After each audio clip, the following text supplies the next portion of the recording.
My name is Chloe. I am 29. 3 months ago, a caseworker named Ms. Patterson called my cell phone and asked if I was aware I had a 15-year-old brother currently in emergency foster placement. I wasn't sitting down. I probably should have been. Here's what I knew growing up. Only child. Parents who went to church every Sunday, hosted the neighborhood barbecue every July, the kind of family photo you'd see on a Christmas card. That's the version I believed for 29 years. Here's what I didn't know.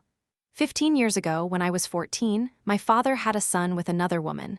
Her name was Renee. She raised that boy alone in a town 40 minutes from ours, and my parents paid her every month to keep it that way. Quiet. Contained. A secret with a monthly invoice. Renee died in March. Overdose, the report said, though the caseworker didn't go into detail and I didn't push. What mattered was that her son, Eli, had nobody, no other family listed, except a father who wouldn't return calls and a father's wife who'd apparently known for 15 years and said nothing. That father is mine. I found out because the state does something most people don't expect. Before a kid goes into long-term foster care, they try to find blood relatives. Ms. Patterson had my father's name on the birth certificate. She called him first. He didn't answer. She found me through an old family directory at our church. I want to tell you, I confronted my parents immediately, dramatic, tears, the whole thing. I didn't. I sat in my car in a grocery store parking lot for 40 minutes with the phone in my lap, trying to figure out how you're supposed to feel about a brother you never knew you had. Ms. Patterson called back 2 days later asking if I wanted to meet him before making any decisions. She met me outside a group home that smelled like industrial cleaner and old carpet. Eli came out in a hoodie 2 sizes too big, headphones around his neck, looking at me like I was one more adult about to disappoint him. He had my father's exact jawline. It knocked the air out of me a little, honestly, seeing my dad's face on a kid I'd never met. He didn't say much that first visit. I asked about school, he shrugged. I asked about his mom, and he just looked at the floor and said she used to make pancakes shaped like his initial before she got sick. That was the moment I stopped thinking about this as a decision I was allowed to walk away from. So I need to explain something about my parents, because it's easy to hear, they hid a child for 15 years and just think monster. It's more complicated, and I think that complication is the whole point of this story. My mother had a miscarriage the year before Eli was born, her third. She went somewhere dark after that. My dad has told me since that he barely recognized her for almost a year. He says he wasn't looking for anything, that it happened once, at a low point, with a coworker named Renee who was going through her own divorce. He says he told my mother within weeks because he couldn't carry it alone. And here's the part that actually explains everything. My mother grew up watching her own father's affair tear her family apart publicly, neighbors talking, her mother humiliated at church, at the grocery store, everywhere.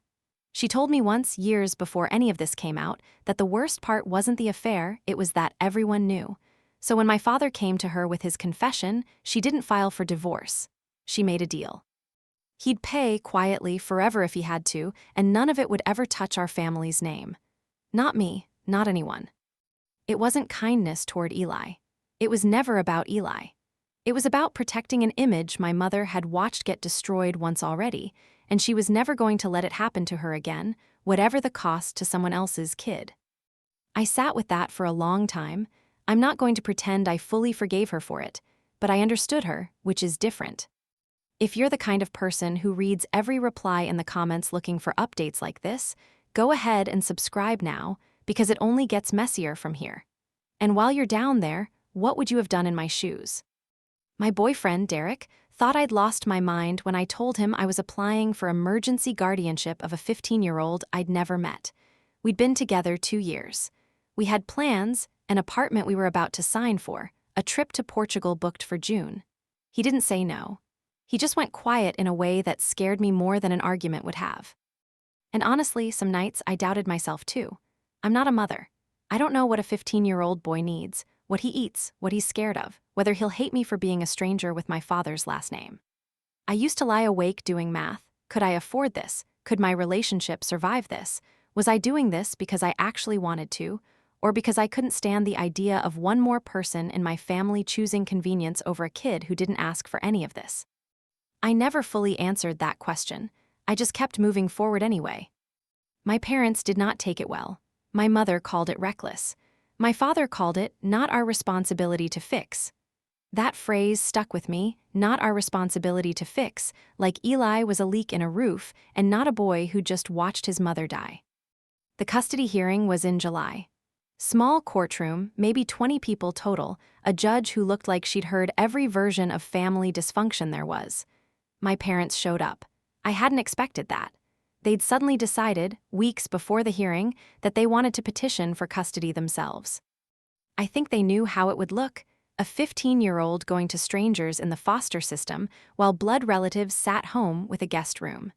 My mother's lawyer stood up and made it sound almost noble. Family taking care of family.